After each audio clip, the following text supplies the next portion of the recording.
अस्सलाम वालेकुम रहमतुल्लाह जी। हम डिस्कस कर रहे थे ब्लैक फॉस्फोरिन को। इससे पिछले लेक्चर में हम यहाँ तक पहुँचे थे कि प्रॉपर्टीज़ ऑफ ब्लैक फॉस्फोरिन को डिस्कस करना था। तो पहली जो हम डिस्कस कर रहे थे कि ब्लैक फॉस्फोरिन का जो डायरेक्ट बैंड गैप है ये बहुत ज़्यादा इसे स्पेशल बना देता है।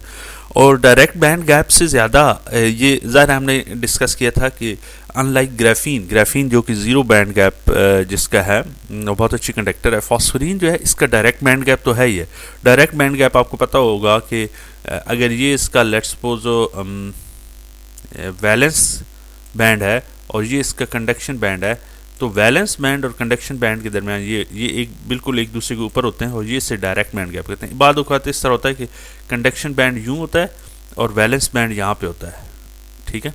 तो अब ये वाला इनडायरेक्ट बैंड गैप है। इस पे डिटेल में बात हो चुकी है, अगर नहीं हुई तो अगर आप ये इससे अंडरस्टैंड करना चाह रहे हैं तो आप कमेंट में बता दें, हम इसी लेक्चर में इसको भी डिटेल में डिस्कस कर लेंगे।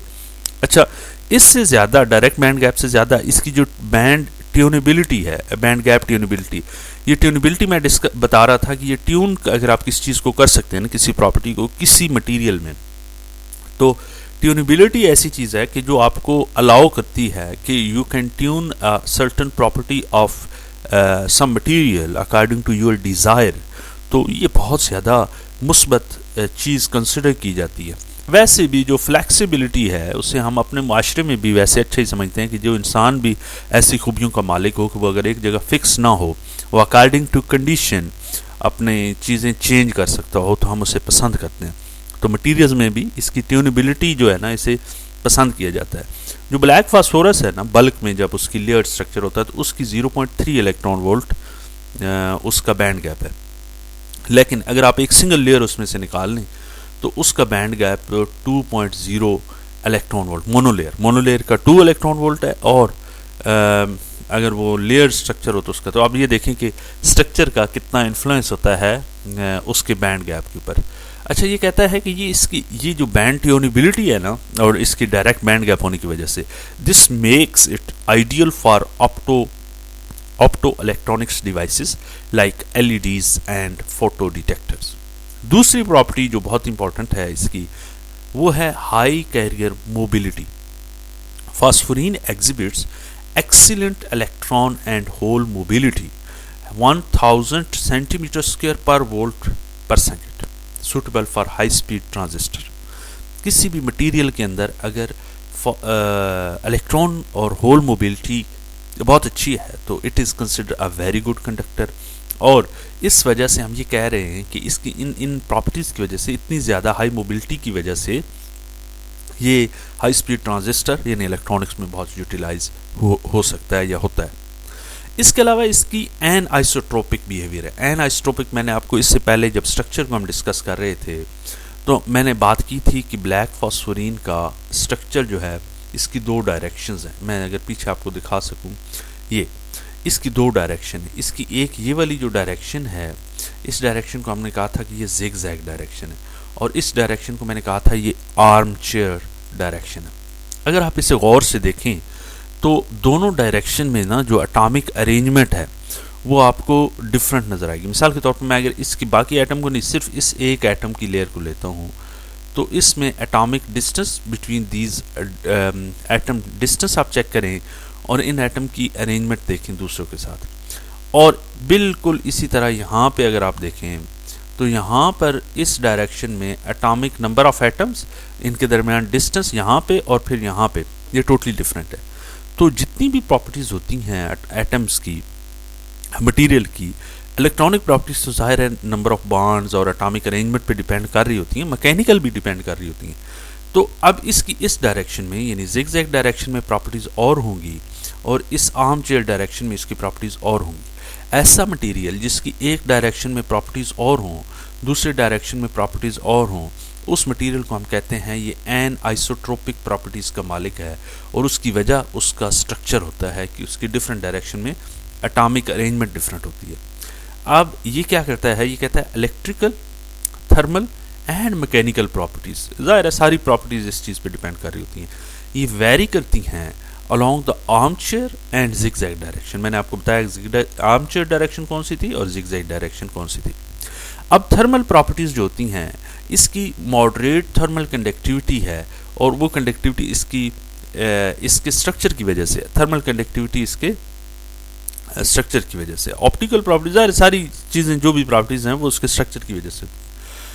ऑप्टिकल प्रॉपर्टीज में यह है कि ये strong light absorption and photoluminescence in the visible to infrared, इस लाइट रेंज में इसकी एब्जॉर्प्शन और फोटोल्यूमिनेसेंस दोनों बहुत ज़्यादा हैं। डिपेंड करता है, ज़ाहिर है ये एक रेंज ऑफ वेवलेंथ है, तो उसमें कौन सी कैसे है। ये एक जनरल इसका इंट्रोडक्शन था about the properties of black phosphorene. अगर हम आगे चलें तो यहाँ पे इस ब्लैक फॉस्फोरिन को कंपेयर किया गया है दूसरे 2 डायमेंशनल नैनोमटेरियल्स के साथ। यहाँ पे इस प्रॉपर्टी को देखें, और यहाँ पे एक ग्राफीन 2 डायमेंशनल नैनोमटेरियल और मोलिब्डेनियम सल्फाइड। अब अगर आप इसके बैंड गैप को देखें तो मैंने आपको कहा कि इसकी खास बात यह है कि डायरेक्ट है और ट्यूनेबल है, और ट्यूनेबिलिटी इसकी ये लाई करती है। अब ग्राफीन जो है ये गैपलेस है, इसमें नहीं जीरो बैंड गैप है, और ये इनडायरेक्ट बैंड गैप है, और ये इतना है, और इट इज़ नॉट ट्यूनेबल, ठीक है, ये फिक्स्ड है, और इसमें एक रेंज एग्जिस्ट करती है यहाँ से लेकर यहाँ तक है।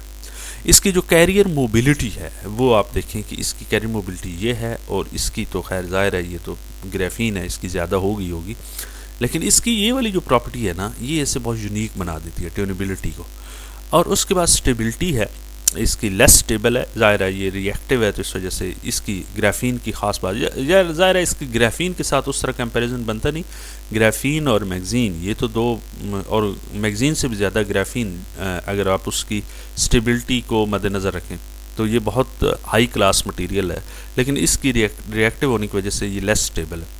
और मोलिब्डेनियम सल्फाइड ये मॉडरेट है। लाइट एब्जॉर्प्शन इसकी स्ट्रॉन्ग है, विजिबल टू इंफ्रारेड रीजन में अभी हमने देखा है इसकी लाइट एब्जॉर्प्शन लिमिटेड है। तो ज़ाहिर है हम अकॉर्डिंग टू आवर एप्लीकेशन ये वाली प्रॉपर्टी कहीं पे चाहिए होती है और कहीं पे ये चाहिए होती है, तो वो तो डिपेंड करता है। ये एक जनरल सा कंपैरिजन था कि आपको अंडरस्टैंडिंग हो कि बाकी 2 डायमेंशनल मटेरियल के साथ इसका क्या ताल्लुक वास्ता है।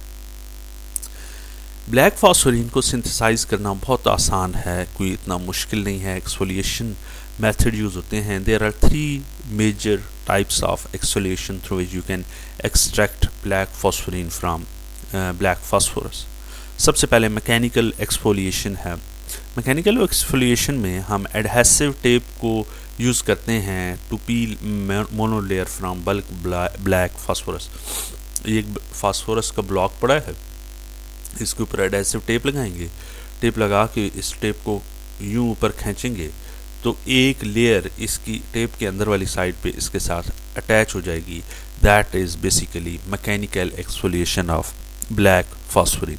ये आप ग्राफीन के लिए भी कर सकते हैं। Produce high quality phosphorene but it's labour intensive and yield small quantity. ज़ाहिर है लेबर तो चाहिए होगी अगर आपने टेपें लगा के करना है, और जो अमाउंट आएगी वो बहुत कम होगी। लिक्विड फेज एक्सफोलिएशन भी है कि आप ब्लैक फॉस्फोरस को डिस्पर्स करते हैं सॉल्वेंट में, DFM या DMF और या NMP में, और उसे अल्ट्रासोनिकेट करते हैं। तो ज़ाहिर आप अल्ट्रासोनिकेट करेंगे तो वो जो वीक वंडरवाल फोर्सेस हैं वो ब्रेक हो जाएंगी, और वो इन ऑर्गेनिक सॉल्वेंट के अंदर डिस्पर्स हो जाएगी in the form of black phosphorene. उसे आप ये स्केलेबल है, यानी इसे लार्ज क्वांटिटी अगर आप प्रोड्यूस करना चाहते हैं तो वो भी कर सकते हैं, लेकिन इसके नतीजे में जब आप उसे अल्ट्रासोनिकेट करते हैं ना, तो जो ब्लैक फॉस्फोरिन की अपनी लेयर है ना सिंगल, उसके अंदर भी डिफेक्ट्स आ जाते हैं, तो ये इसका ड्रॉबैक है। केमिकल वेपर डेपोजिशन है जी, still it is early stages में है ये CVD के ज़रिए, लेकिन इसका पर्पज़ भी ये है कि हाई क्वालिटी अगर आप फॉस्फोरिन प्रोड्यूस करना चाहते हैं। इसका भी एक ड्रॉबैक पता था इसका भी, लेकिन ये अभी तक अर्ली स्टेज में है, ये अभी डिवेलप नहीं हुई। ठीक है, अब इन मेथड्स को हम डिटेल में भी डिस्कस करेंगे आने वाले लेक्चर्स में। फ़िलहाल तो आपको जस्ट इंट्रोडक्शन देना था। एप्लीकेशन ऑफ ब्लैक फॉस्फोरिन को हम इलेक्ट्रॉनिक्स एप्लीकेशंस हैं due to their high electron mobility. अब तो इलेक्ट्रॉनिक्स में हैं, विजिबल इंफ्रारेड स्पेक्ट्रम में से यूज़ होते हैं, एनर्जी स्टोरेज में यूज़ होती है because of its high surface area, sensors और बायोमेडिकल एप्लीकेशन में। आगे हम चलें तो इसकी जो चैलेंजेस, लिमिटेशन, स्टेबिलिटी है, मैंने आपको बताया है कि ये रिएक्टिव है ऑक्सीजन या वाटर में, तो ये रैपिड डिग्रेडेशन हो जाती है, और इस वजह से requires encapsulation in polymers or hexagonal boron nitride for long term stability. Scalability ये है कि इन मेथड्स को आपने स्केलेबल बनाना और हैंडलिंग मसला है। ये हमारा था आज का लेक्चर।